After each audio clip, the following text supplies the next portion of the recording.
We've been killing it. We're live. We are live.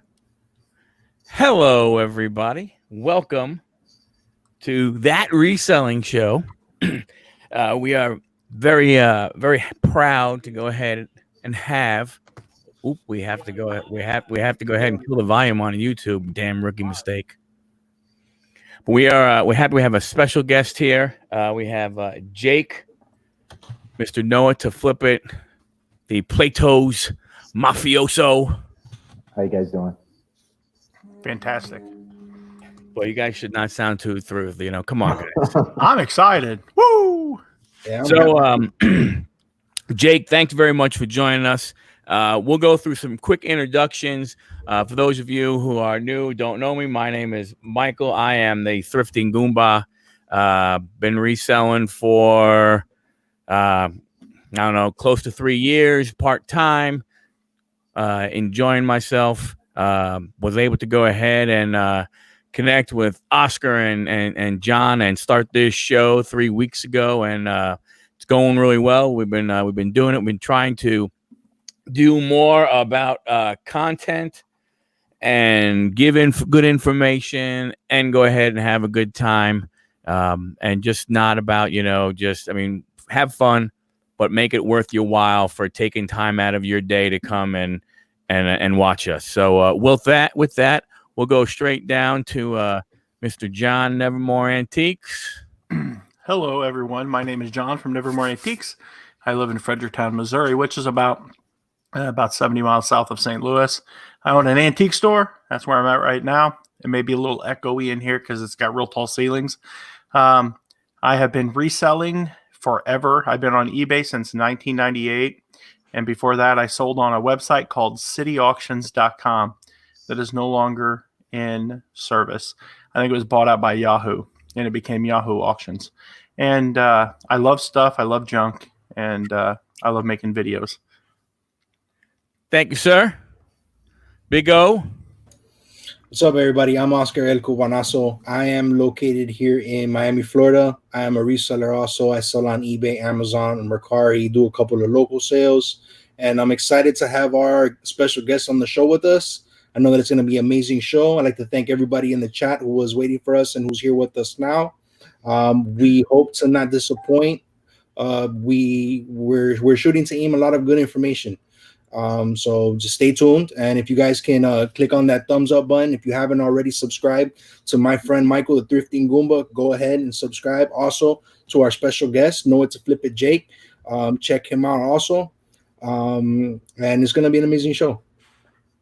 I truly believe that. So with that, Mr. Jake, Mr. Noah to Flip It, turn it over to you, sir. Hey, what's up, everybody? Name's Jake. I've been reselling since I've been reselling on eBay since 2005, and selling jerseys and shoes and all types of regular old knickknacks. I got a YouTube channel as well, Noah to Flip It, and I've been doing that for 2 years as well. And I'm out here because Mike the Thrifting Goomba taught me everything I know. You're too kind. Hey, but in the description, everybody's YouTube and IG links are there. So before we get into the topic, Jake and I kind of met. I started watching him on YouTube, and then found out that we both live in the Atlanta area. And then we went ahead and met. And the first time I was ever on YouTube was in one of his videos where he found the what were those? The Bordeaux's? The Barcelona Knights Jordan 7. Oh yeah, those, and they did pretty well, didn't they? Yeah, I think I got sold for $130 or something like that. Yeah. Wow. Yeah. Was that a thrift shop pickup? Plato's, I think they were $25 as well. Oh, yeah. Killing it, man. I love shoes. I just can't find them around here, but man, do I love shoes.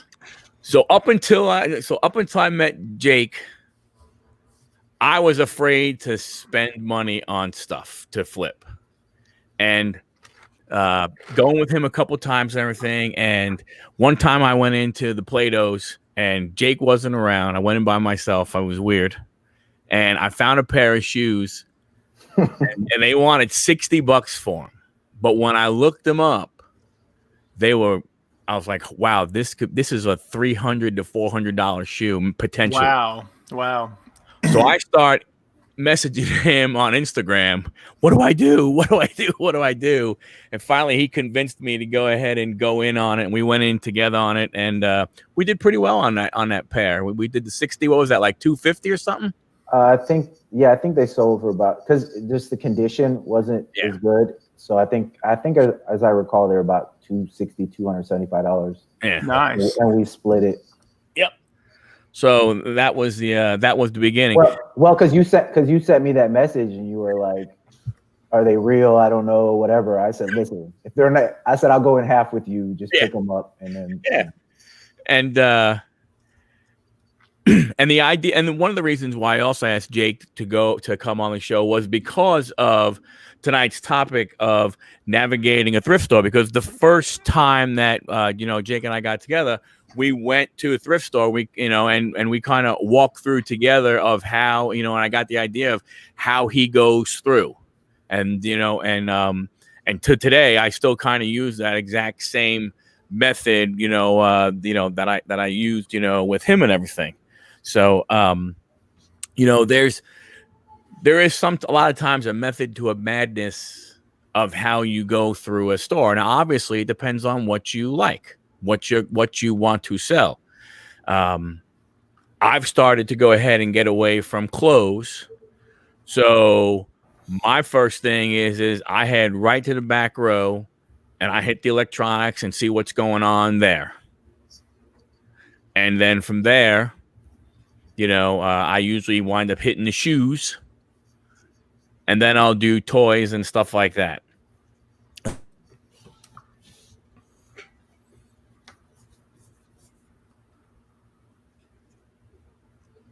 Going on. Oh, you froze for a second. Yeah, you froze for a second. What was that? We thought you were just contemplating. It was a dramatic pause.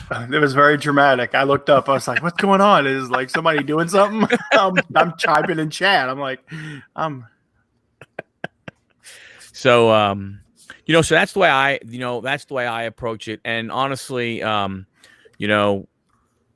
if I walk by some clothes, I may, something has to catch my eye for me to go ahead and jump and get it. Otherwise, I am starting to, like I said, lean a little more, away from that. Jake, what about you when you, head into a store? Usually, first thing I go to is the shoes. Go through the shoes first, and then I'll usually go to the glass case after that, because I feel like the glass case usually has some high-end items that they kind of selected for you. Yes, they're usually going to be higher priced, but a lot of times you still could get steals in there. Then electronics, sports section, toys, and then I might like peruse jackets and jerseys. But other than that, I don't really mess with clothes. Oscar? I go straight for the electronics every time. my man. Straight for the electronics, and as soon as I'm done going through the electronics, I head towards the shoes, hoping that I can find something, in a reasonable price range. But a very common problem that we have down here in Miami, that even in thrift stores, the shoes are overpriced. You pay $16 to $20 for a pair of good sneakers sometimes at a thrift store. And I'm talking about Goodwill.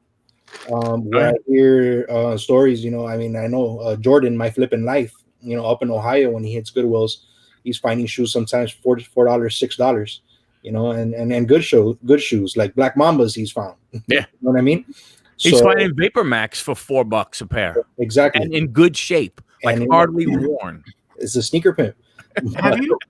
That doesn't happen down here in Miami. Just out of curiosity, I don't know if Jake, where are you located? You're from Atlanta, from the Georgia? Man, you guys, I made the best choice that I ever made was not moving to Georgia, because there are too many top tier players in the state of Georgia. I would have been screwed. But have you guys ever thought about like putting out flyers and ads and stuff like that? Like running a Facebook advertisement and localizing your zip code, saying I buy gently used Nikes and stuff like that? I mean, I've definitely thought about it as I watch people bring in hordes of good shoes to Plato's and sell it to them for $15, and then I end up buying them for 50 or 60. But I don't know. The shoe game's a little, it could get a little dangerous if you're kind of meeting people places, because shoes can go for a lot of money. Yeah. And I'm not really one to like to meet up with people. Like, yeah, I understand. That makes sense. Sometimes I'll sell stuff locally, and they'll be like, can I just pick it up, or can we just meet and save on shipping or whatever? A lot of times I'll just be like, look, man, I'll just ship it to you, and I'll waive the $8 or whatever it's going to cost. Yeah, I really don't want to meet anybody personally. But, it's just kind of how I am.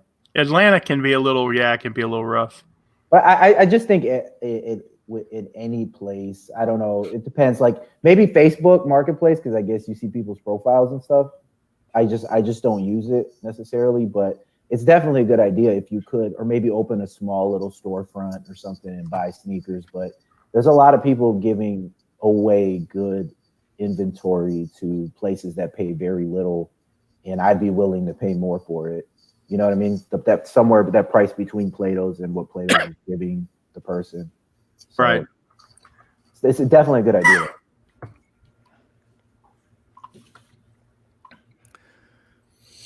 And immediately after I go for electronics, the next area where I'm usually hitting up is where, all of the glassware and the mugs are.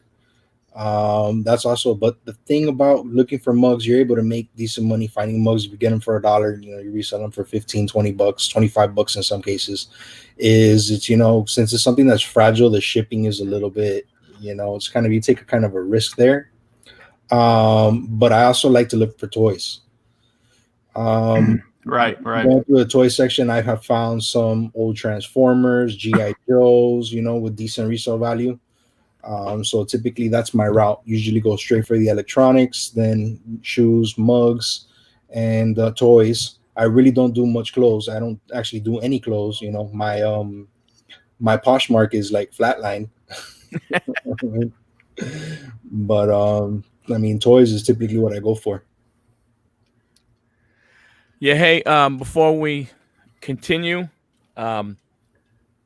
give some love to some of the people in the chat. Dapper Tiger, thanks for coming by. Nikki T, thank you. Rev, thank you. Land Shark Picker, hey, that was a great interview you just had. Jennifer Hayes, probably the best mod going.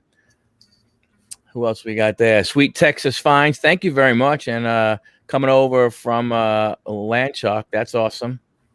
Did I miss anybody? Oh, Fat Man the Flipper, Mr. Sadie, Tommy Buffalo Picker. Tommy Buffalo Picker helped me out today. So Goodwill, a mile from my house, opened today. And I was second online. How am I going to go through the store? Boom. Right to the electronics. The electronics sucked. It was horrible. I mean, there was nothing decent there at all. But I went over and I was talking to Tommy on IG because I found about 85 McDonald's Happy Meal Barbies from 1990, 91, and 92. So Tommy was like, yeah, that year you want to scoop those suckers up. So Tommy, thank you very much. Second one resale. Thank you, Mr. Sadie. Who did I miss? I got Fat Man. Did I miss anybody, gentlemen? I think that's everybody. Thank you very much for coming. We appreciate it. Now, Craig made a good point, and he said he really it depends on how his store is laid out, I guess, when he goes in, depending on what type of thrift store you go in, what they have a lot of. So Yeah, I guess it does, because I may hit a what do you call it, Salvation Army different, because like some of the Salvation Armies here, they don't have a lot of electronics, and their shoes are okay, not not super or anything. So I think it does depend on what the layout is of your store. And I think also what what the store is. Like a little mom and pop thrift store, you probably not, you have to look at that different. You may look for more collectibles in a mom and pop shop. What do you guys think about that kind of stuff if you hit like the non big name stores? Here in Miami, not too far from where I live, we do have an antique store that has a lot of collectibles, but it's more of a consignment shop where they rent you out like a display case, and you load it up with your items and whatnot. So typically those items are a lot higher price. We don't have many other thrift store sites from Goodwill or Salvation Army that I'm aware of, at least close to me. I know a little bit farther into the city of Miami, there are some of those mom and pop shops, but a lot of their items that they have them posted on local marketplaces also. So Facebook Marketplace is a good way to find those places, offer up as well, so. But there's not many thrift stores, at least that I see, um, in the area of Miami that I live in. But Well, the one that sorry, go ahead.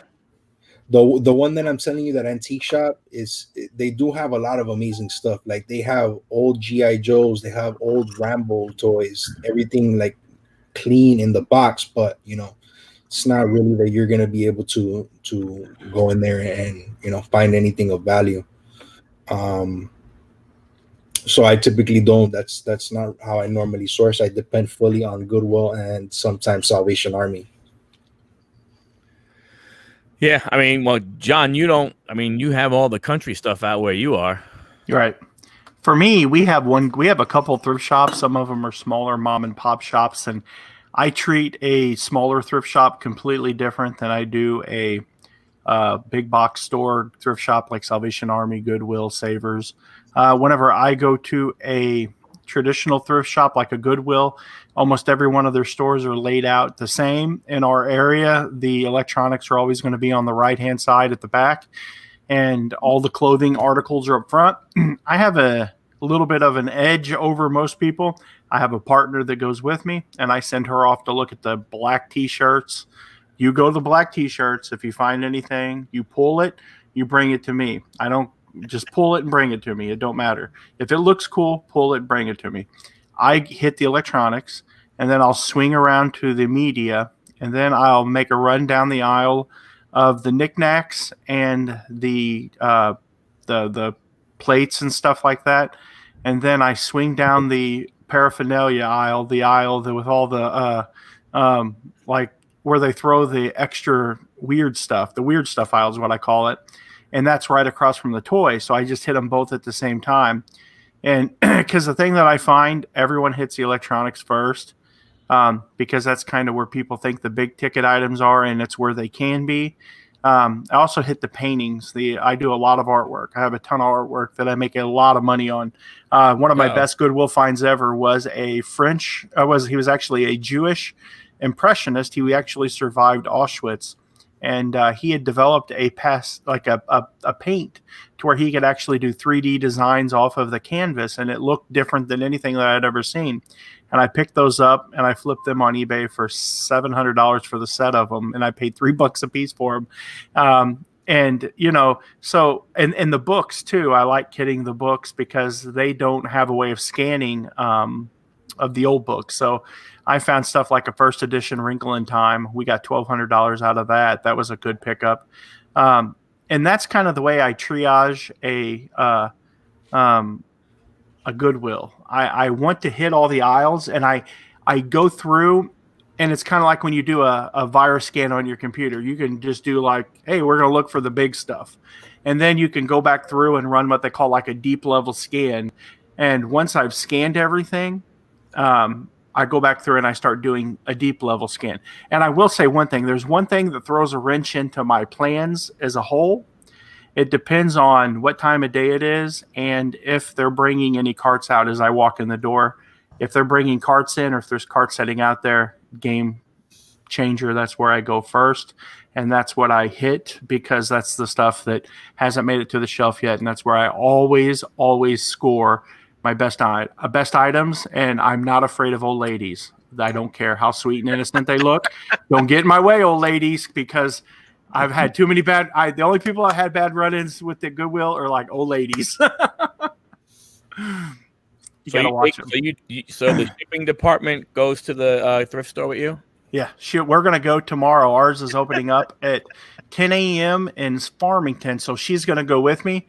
We're going to be there by like 9:30, and we're going to be standing there at the door, and we're going to go in first. She'll grab a cart, go to the clothes, and then I'll get a cart and she'll go to clothes and hats, and then I'll go back to electronics. They've been shut down for over a month and a half, so I figured that everything that they had on the trucks, they probably kept their management working because they're salaried, and they probably had them coming in and working their inventory on trucks, filling their shelves, pushing stuff out.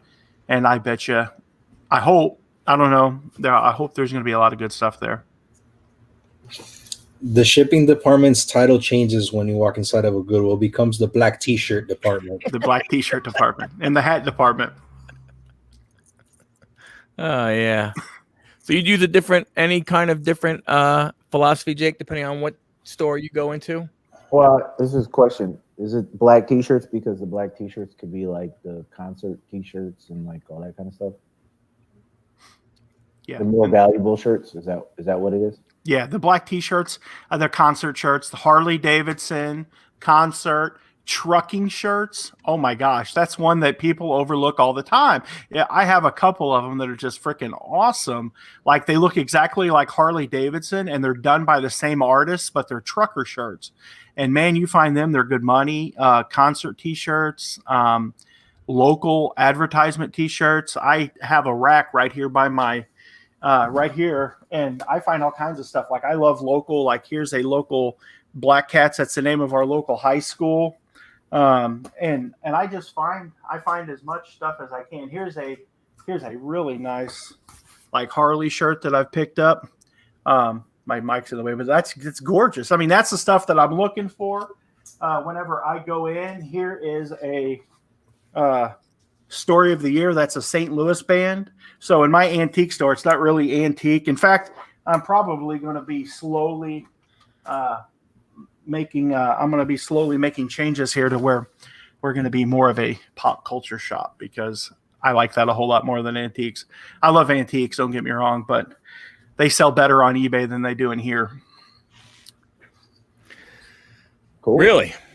Yeah. Honestly, yeah. I mean, I can list something on eBay or I can put it in here, and it just the stuff that I can find sells good. I sold I've got a sign that's over there in my window so that people can drive by and see it.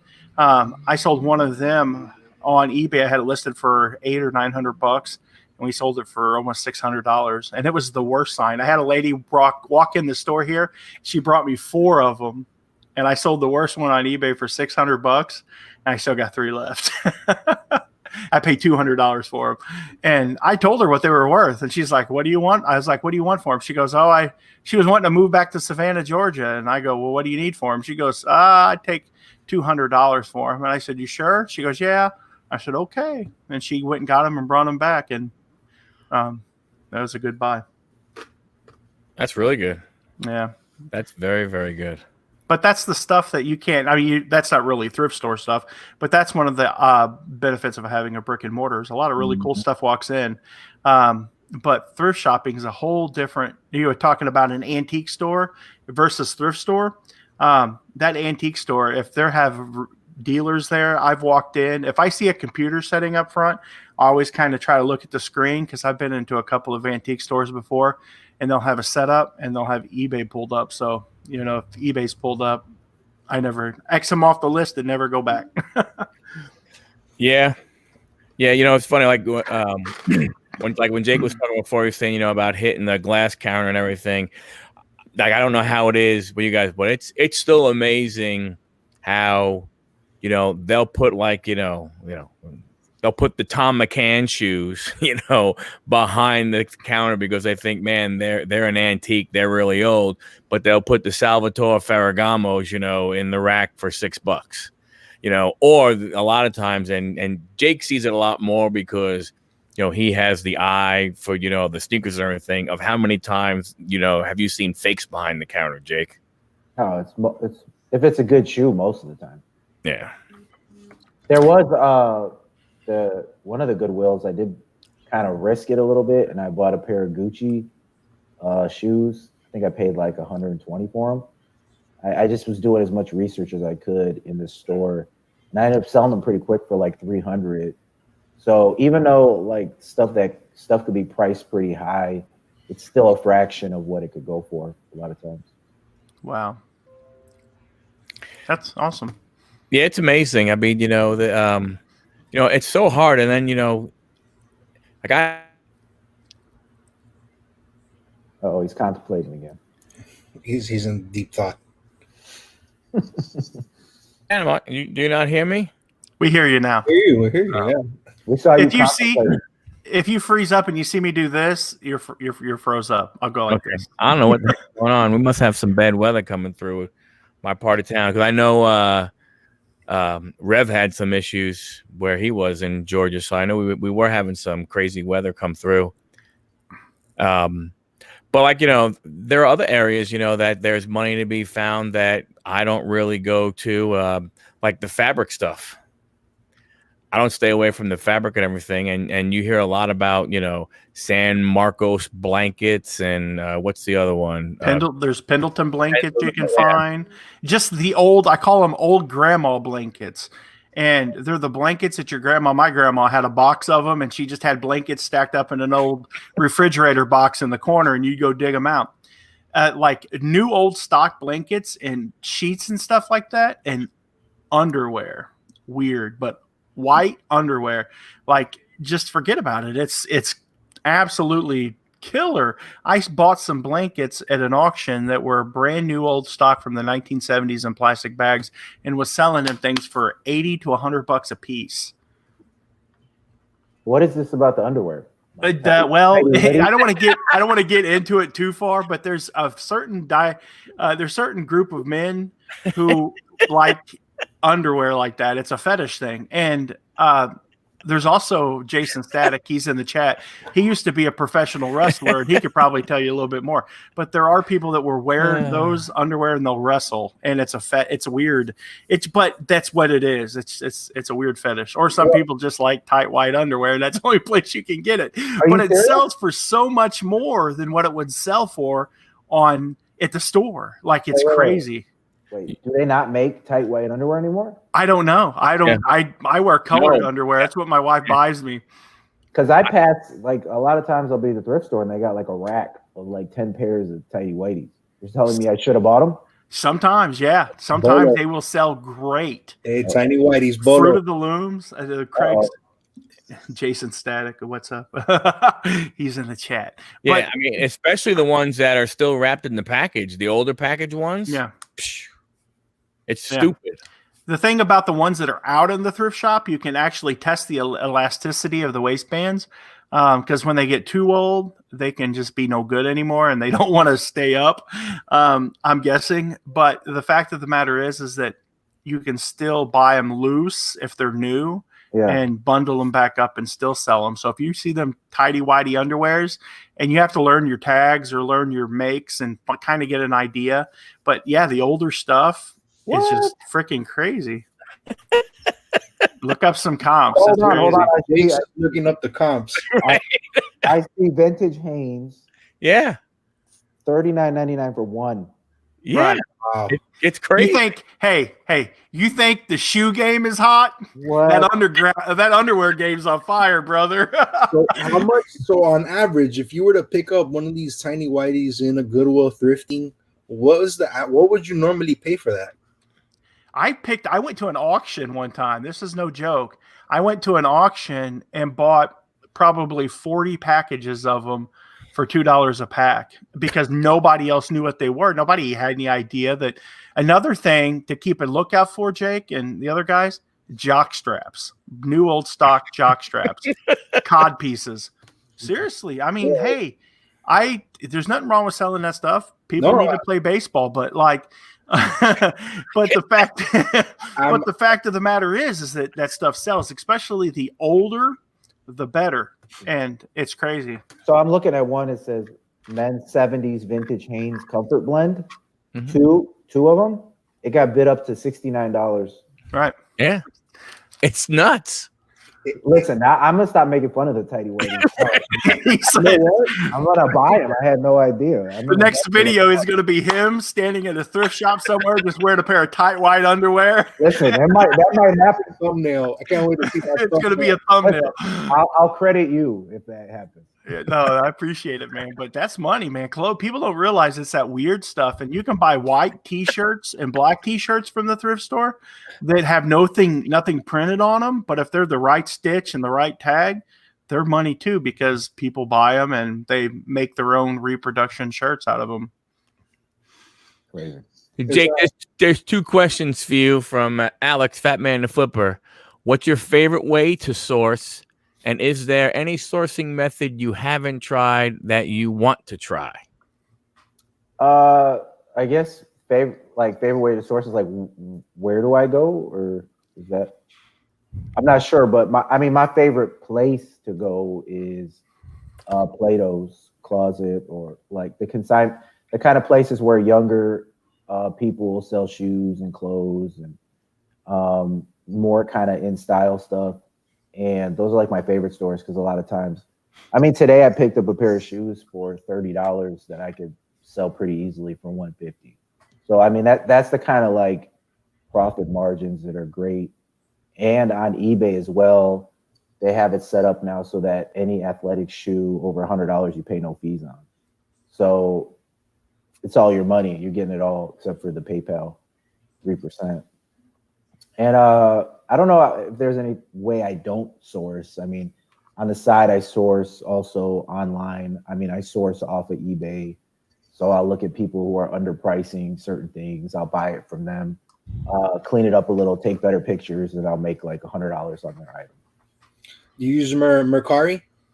I have been kind of looking at Mercari recently as well because a lot of people have told me like there's a lot of people throwing stuff on Mercari for pretty cheap. So I've been checking that out too. Yeah, Mercari is a great place to start, in my opinion. That's for sure. There's and here's the thing, like Mercari is eBay with training wheels, and that means that there's a lot of people that are inexperienced sellers will go over there and list stuff, and that means that if you're a smart buyer, and you can set yourself up to find some really good stuff over there.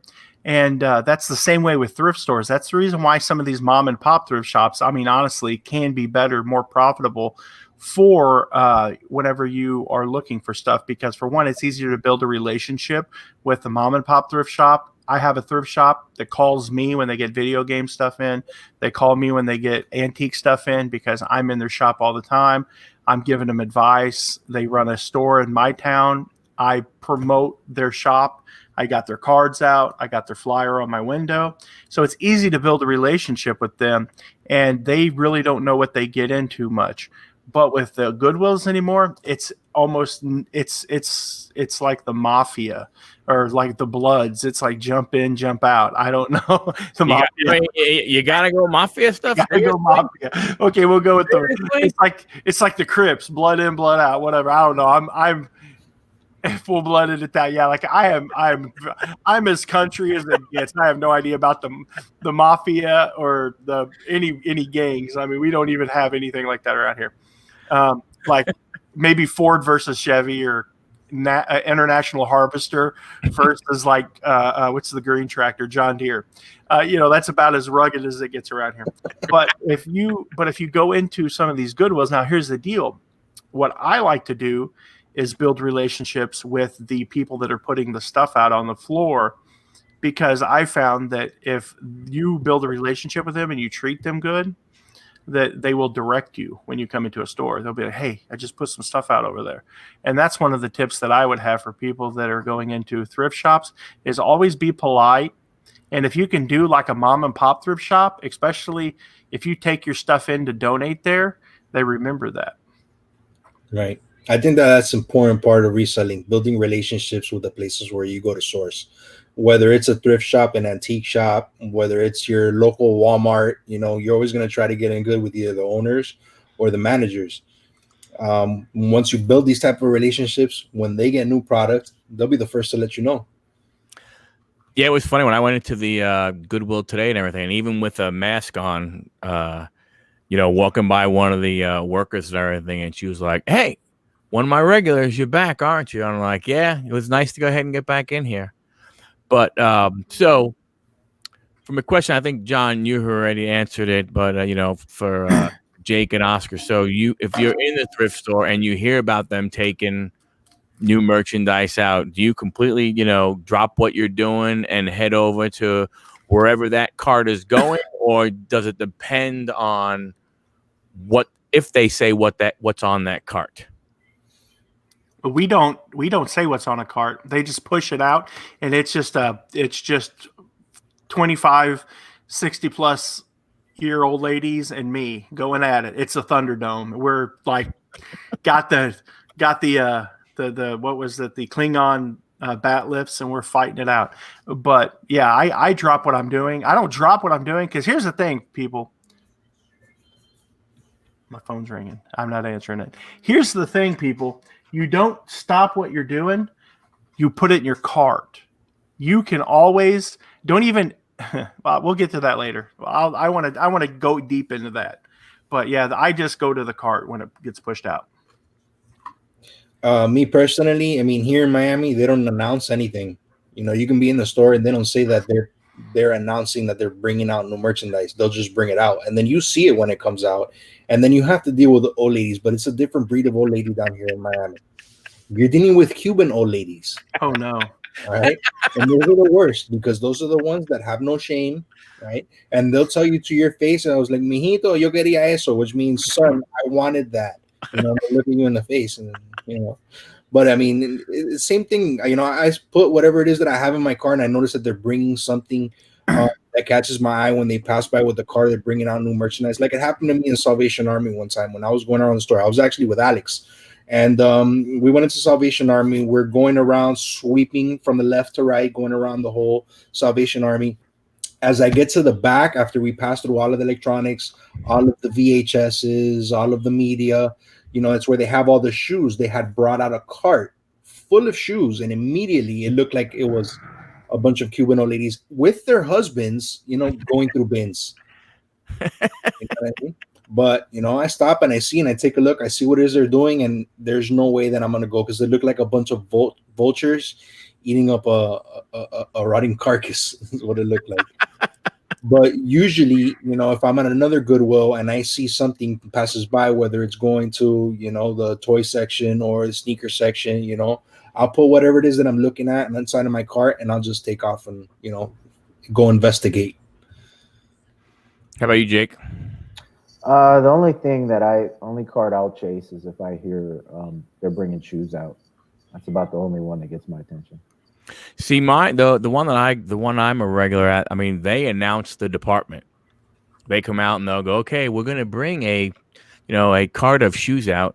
Please, give them time to put everything on the rack before." Why are they announcing it then? If they want to ask you to give them time to put it away, I don't know. They tell you they're coming out, then they tell you stay away. Right. And that just, I mean, come on. I mean, that doesn't work. That never works.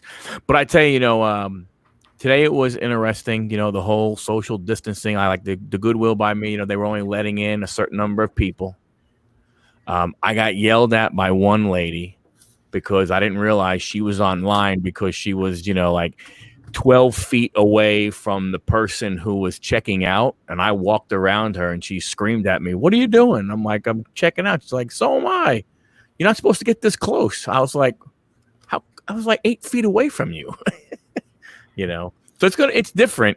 It's going to be interesting to see how the thrift stores handle, these times also, I think, I wonder how much stuff is left in the back that they may be researching or holding on to. I mean,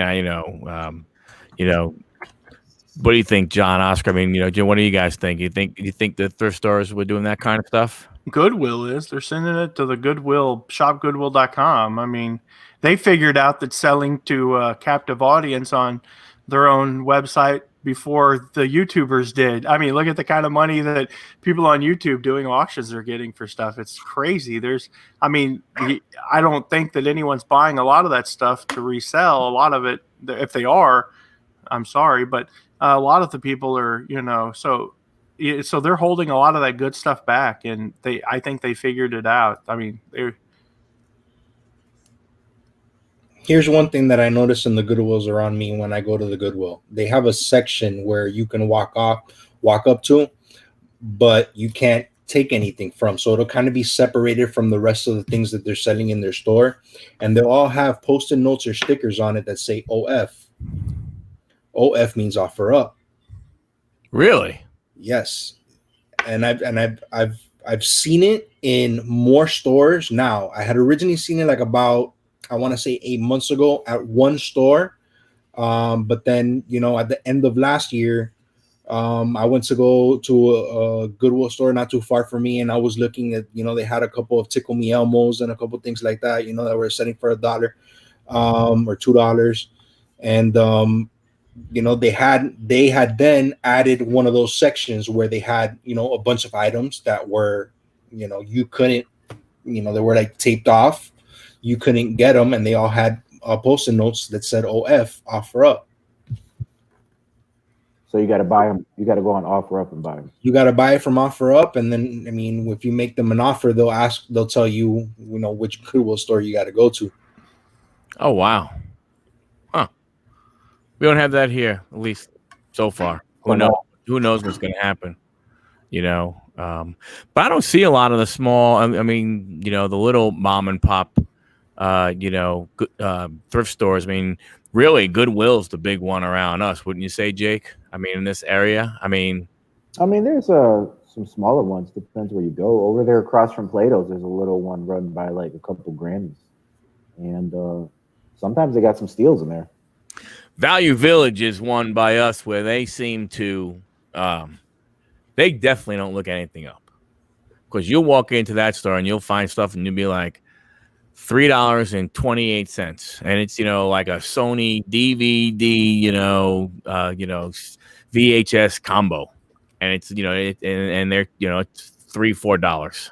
Well, something really has to stick out to Value Village, and then they put it behind the glass case and they'll have a higher price. But yeah, a lot of electronics, they don't really look up any of that, or a lot of shoes, only new stuff and some jerseys, stuff like that. Yeah, well, I would see that, Alex, that you wouldn't have a lot of thrift stores. The thrift stores up there would definitely seem to have be higher price and have more touristy stuff to it. I would say, Well, you know what? Speaking of Florida, I mean, when I went to Tampa, the Goodwill there individually prices every item, meaning on their rack of jeans, it's not like $5.99 for jeans. Every pair of jeans has an individual price. And that's the thing that happens with the shoes here all the time. Really? Each individual pair of shoes is going to have a different price. You're going to have everything from some old, maybe leather sandals for like $10 up to a pair of Nikes for $24. Yeah, that's what in Florida I noticed that. Yeah, they individually price everything. But here's the thing: they do that because they can. So like everything has its pros and cons, right? Maybe sourcing Goodwill is going to be a little bit more expensive, but selling locally, you're also going to get, a higher premium for whatever it is that you're selling. So it's definitely is pros and cons to living in Miami, because there's probably things that I can sell for a lot more than, locally than what John maybe would sell, locally, or you guys in Georgia, it's pretty much the same thing here. You guys will probably be able to price a lot higher, if you live in the city, you know what I mean? So it's pros and cons. 4444. Uh-oh. The time, how long we've been live. I looked up and it said it's weird. 44. So Yeah. John, you made a statement before, and you said, "Put the stuff in your cart. I want to talk about that." Oh yeah. That's when you make your first sweep through the thrift store, don't look anything up. If you have an idea that it might be valuable, put it in your cart and move on to the next item. And then you go through, once you've swept through the whole store and you're satisfied with what you have in your cart, then you can start triaging and deciding what you want to keep and what you don't want to keep. Because the amount of time that you're standing there spending, looking that one item up on your phone, the next aisle over, that item that you would have picked up and you knew sold for $50 is getting picked up by somebody else. So every minute you waste trying to look up every item in the beginning is time that you're losing to being able to maximize your potential profit. Here's the thing. It's just the name of the game. Some people are like, you shouldn't put stuff in your cart if you're not going to buy it. I don't agree. You live by your rules. I'll live by mine, and we can get along just fine. But the fact is that when I make my trips through the store, I put the stuff in my cart and then I go back and look it up as I'm waiting for more carts to come out, because there's always that downtime, especially if you're one of the regulars at, say, a Goodwill store where you go in and you wait for the carts. Like, there's been times that I've spent 4 hours walking around a Goodwill store just doing laps, getting my steps in for exercise when I was trying to lose weight. I would just walk around the perimeter of a Goodwill store pushing my cart. And whenever I hear those doors that go boom, you're like, okay, time to go. It's party time. But you always walk past the back doors and you peek in and you make sure there's not a cart coming. But that's the number one rule that I would tell people. That's the best piece of advice that I have for thrift store. It's like you're on a shopping spree. Put as much stuff in your cart until your time runs out, and then you can go through and look it up. Just be good about it. If you do that, don't dump it all off in the electronics department or in the home goods or wherever. Just be a good person and put the stuff back in the department that it goes to. Very true. Very true. And and new people, that new resellers that are in the chat, that's a really good tip to go ahead and take, and Craig even said it also, if you put it in your cart and it's not worth it, you could always take it out. But a lot of times, like John said, you know what, you can't do it. And I unfortunately myself, I've learned, the hard way on a couple of things, because, and a pair of, I hate to say a pair of shoes with Jake here, but a pair of shoes, I wasn't sure, and I left them on the rack, and I turned and I walked, and I looked them up, and I turned around, they were in a damn cart behind me. Yep. And I think it was probably a pair of shoes that would probably sell for about $250. Yeah, you can't second guess yourself when you're in the store. You just can't. That's the same way. I walked up to the electronics, and then I worked down the electronics, walked up, and I seen something sitting on the counter. There was a guy standing about 2 feet away from it, and he was on his phone going like this. And I'm like, I don't know if he's texting his wife or if he's looking something up on eBay. It don't matter to me either way. I reached over, grabbed that item, put it in my cart. He was on his phone. He went, and I go, man, that was a great find. I go, I can't believe that thing was just sitting there on the shelf, and walked off.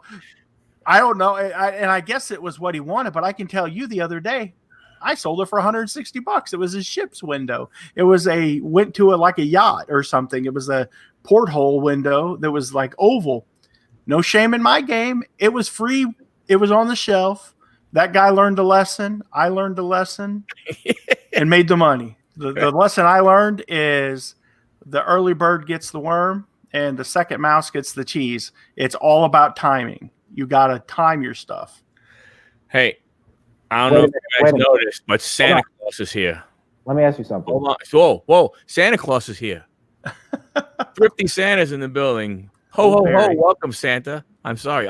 Jake, it's Santa Claus. No, I was just going to ask about the analogy. Is the worm or the cheese better? Right. It don't matter, man. I'll take. I'd rather have the cheese. When you're hungry, it all tastes good. And I'm telling you, you've got to get out there. I mean, it's. I'm not saying you do anything unethical. I would never. I'm not saying take stuff out of other people's carts. I'm not saying swap tickets, like switch the stickers and stuff, and you know, I'm not saying any of that stuff. I'm just saying don't be afraid to make those money moves because it's all about making that money. I mean, my thing is one of us is going to have to wake up. Somebody has to go make the donuts. I don't want to be the guy that has to go make the donuts. I like being the guy that sells on eBay. So if it comes between me and the next guy and one of us has to make the donuts, I'm going to make damn sure that it ain't me making donuts. I'm going to be making that money. And that's the way you have to be in this business. Now, you don't have to be unethical. You can be very ethical, but you just have to make those smart decisions, and you can't be afraid. You can't walk into a thrift store. You can't be intimidated. You can't be afraid. You've got to take those chances. And the worst thing, my wife's way prettier than me. I should be married to somebody that looks a lot worse than her. But you know what I did? I went up to her and go, "Hey, you're pretty. You want to go on a date?" She said yes. You know how many people I walked up to and said, you want to go on a date? A bunch. I got turned down a lot. I got rejected a ton until that one person said, "Sure, I'll give you a chance." That's the same way with deals. Someone brings you a deal and, if they say, "I want 100, say, "Would you take 60? What's the worst they're going to say? No. Maybe they'll say yes. And you won't know unless you make that offer. Right. And then you know what? When they say yes on the 60, you go, "Man, I should have offered 50. But you know what happens to me? I mean, I go into every store, whether I'm thrifting or if I'm going to a yard sale, whether I'm going to Walmart, Target, or any of the stores where I do retail arbitrage at. I think, and this is the correct way to be, or I'm extremely paranoid, but whichever one's right, I don't care. I go into the stores and I think that everybody is a reseller. Right. So I look around and I'm going to find what it is that I'm there to find first. Right. No matter what. And if you walk in and that store is empty, don't think that you have a pass or a buy, because the next thing you know, a car of resellers is going to pull up and there's going to be 3 of them and 1 of you, and they're going to outflank you. And they will outflank you, and they will get all the stuff, man. You got to get out there and make that money. You got to. That happened to me at the Nike factory outlet. People know what they're doing. They're not stupid. 3 of them are walking in there and then just grabbing up all of the shoes. Must have been Glenn and the B. But I want to hear some more from Jake. What's the best pair of shoes you've ever found? You can take a drink, bro. I'm gonna talk for a second. You take your drink. What's the best pair of shoes that you've ever found out in the wild? And what is your holy grail? If you could find one pair of shoes in the wild, what is that? I'm trying to think what was the best one. There was a pair of these Nike called Nike Zoom Rookie Galaxies at Plato's. It was like 2 years ago. I think I paid like $35 for them, and I ended up selling them for close to $400. So I mean, I think that's like one of the better ones that I found. I mean, there are shoes that I've gotten off like Nike, like the Travis Scott Jordan 1s, where I paid $160 and sold them for like $1,200. Wow. Right. So that's more off of Nike, winning raffles and then reselling. But in the wild, I think it probably would have been like 30 into like 380 or 400, possibly like that. I would love to find a pair of those in the wild at Goodwill. Yeah. Anything is like what Nike's been doing, like anything associated with Travis Scott is just inflate. The prices are just through the roof. Wow. Especially right now. There's a lot of people spending like stimulus checks and all this extra money that's kind of flowing, because a lot of people who are also unemployed, I mean, you got to look at it like a lot of people who are unemployed who would be like lower wage workers who would make like $10 an hour or $11 an hour right now are making more money than they did at work. And there's then there's a lot of people out there spending money. That's why a lot of people's sales have been great, is because people are just like spending up their stimulus checks, their tax checks, all that stuff. So right now the prices of shoes are kind of inflated, I think, and they're going to start coming down a little bit.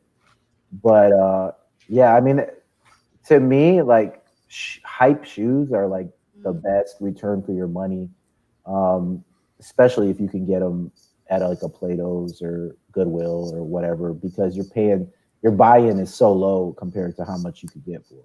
Do you ever mess with Skechers or Vans or anything like that? Or are you just a sneaker? No, I don't really. I have a pair of Vans I bought from like Ross, and they're still sitting. I've had them for like 2 years. Like when I get into like when I try to like go into stuff I'm not that familiar with, it ends up kind of like biting me, and I end up holding it forever. But Skechers shape ups. Yeah, those booty shoes. Yeah, the J-Lo editions. Well, Skechers shape ups in men's sizes are actually go for a lot more. Yeah, they're much more rare than in women's sizes. I went to Branson and paid for my whole trip going to Branson, going down there and staying paid for my housing or my hotel and everything, because I went to the Goodwill down there and they had like 4 boxes of brand new with tags shape ups. Oh, wow. That was epic. That's my problem. That's when you're addicted. My wife goes, when we go on vacation, she knows there's got to be a day of thrifting, or I'll take them to the beach and drop them off.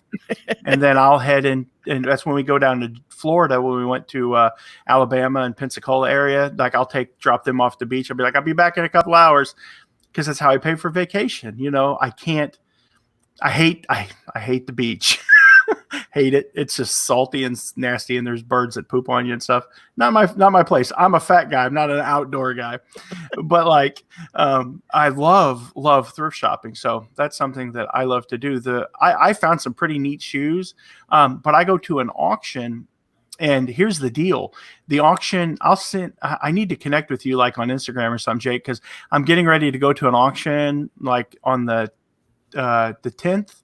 And this guy, he bought a storage locker, and he bought it. And there are a ton of high-end Nikes and stuff in it. He's going to have them all at this auction. He was telling me about it the other day. And I know a very little bit about shoes. And I think that I found some really cool stuff at this auction, because the guy buys hundreds of auctions or storage lockers a year, and he just has an auction. He doesn't hold anything. He just sells it. And a lot of them are predominantly from lower income areas. And the thing that I found in lower income areas, like there's a lot of really nice clothes and shoes that come out of these lockers. And they bring it from St. Louis and they bring it back down here. And I have found some awesome Nike, some awesome women's shoes. I've learned a lot about women's shoes, men's shoes, and men's dress shoes. And it's definitely a fun game to play. Where does he post the shoes? Does he have like some kind of online auction, or is it just in person? No, it's just in person. But he definitely, I'll send you, I'll put the link to his Facebook page in the side chat, because that way you can go to his Facebook page and kind of check and see what kind of stuff he has. But they find all kinds of stuff there. I mean, it's amazing. I found jackets, hats, jerseys. Jerseys were crazy. And one of the neatest lockers he ever bought, there was a gentleman that used to be a professional football player. He was an offensive tackle or something like that. He played for the New Orleans Saints, and then he went to St. Louis, and he lost his storage locker, and I ended up buying the dude's tailored suits out of it, but he was a football player, and they were tailored to him. So who else do they fit? A guy that's freaking built like an outhouse made out of brick, they're tailored for him. But there was stuff in there like the New Orleans Saints 2013 playbook. Like it was a binder with all their plays and stuff in it. Trophies. He won trophies. It was and I went outside to put something in my car, and they put the stuff up. One of the trophies that he won playing in the NFL went up. The playbook and the trophy went together for $35. Whoa. Somebody put it to bid?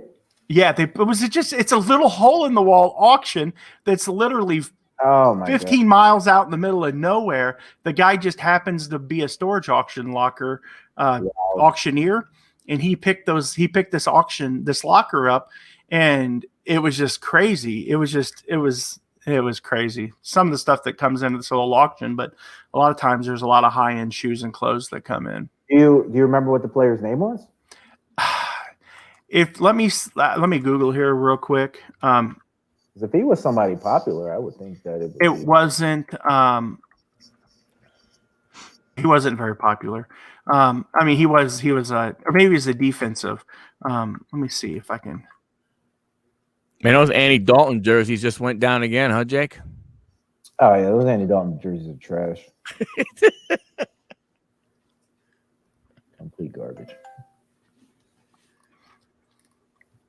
But yeah, I mean, especially if he had some jerseys or something in that locker. I mean, I've strangely enough found a couple like professional jerseys at Goodwills and stuff like that. It's actually before I was doing YouTube, which is kind of crazy. I didn't get any of it. I got the Mark Grace jersey. I found like a Mark Grace issue jersey autographed at a Goodwill. But there was like an offensive lineman for the Giants. There was 2 frame jerseys in the picture section, and they were like $20. And they were both authentic jerseys. One was his New York Giants jersey, and the other one was his Notre Dame jersey. And the Notre Dame jersey was like from 1994, like game worn and everything. And I ended up selling like each of those jerseys for like $350 or something like that. So, like any of the professional jerseys, I found a Saints one too on a rack at Goodwill as well from some like special teams player. I mean, any professional jerseys are easily over $200 any day. Well, gentlemen, we've done about an hour now. I think this is a good place to go ahead and wrap up. I want to thank everybody in the chat that came. Really appreciate. This was a little rough for me, first live. Was wondering, hoping everything was going to go okay. I hope it went, hope it went great. For everybody. Our guest, Jake, thank you so much. I really appreciate you. Thank you for teaching me everything I know. And don't go anywhere. We're going to end it again. Thank you, everybody. Mod. Oh, wait a minute. I have a question. Does anyone in here curb shop and flip? You guys, any of you guys curb shop? I have contacts at my local, because I live in a small town. I have contacts at my local dump, and if they get anything cool in, I tell them to let me know, and I'll give them some money. But other than that, I mean, we don't put stuff out up by the curb for trash pickup. I just never see it. We don't do that kind of thing around here, unfortunately. You have to bring it to the dump yourself?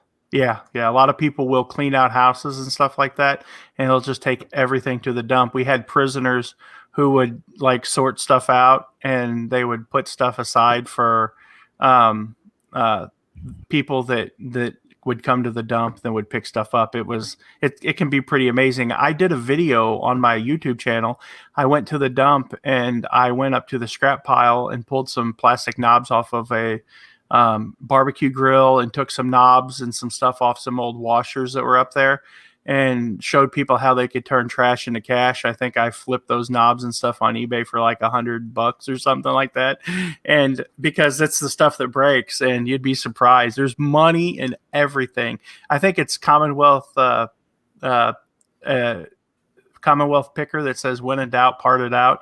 You just can't go wrong with that. Uh-oh. Lost audio.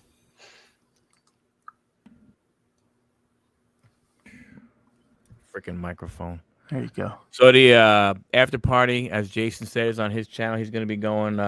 He's going to be having something, I think, right about now. He should be starting. So again, thank you, everybody. I appreciate everybody coming. Thank you very, very much, and have a great evening. See you next week. We will be on John's channel. We'll have to. We'll let you know the topic, and we will hopefully have another special guest. We'll see. Thanks again. Appreciate it. Good night.